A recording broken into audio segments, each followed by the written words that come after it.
Dimela mme mama botele kganya. Dumela ntate.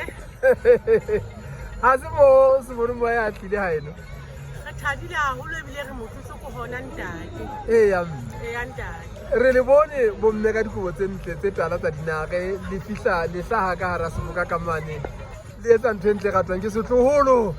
Ra thaba haholo le rona rona tonakgolo ya rona. Eya Eya ntate. ha ke o re fehe mme hore na ha ile mona seboka se tlile ha eno mme se bonahala se atlehile tjena taba eo o thaditseng haholo mona ke efe?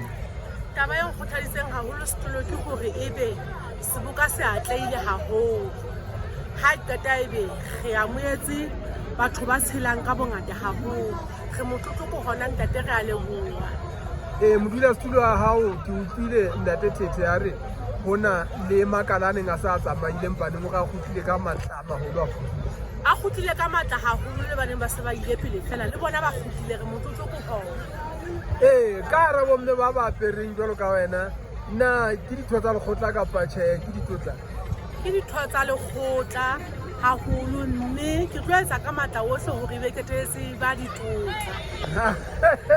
ke a leboha. Ke a leboha ntate.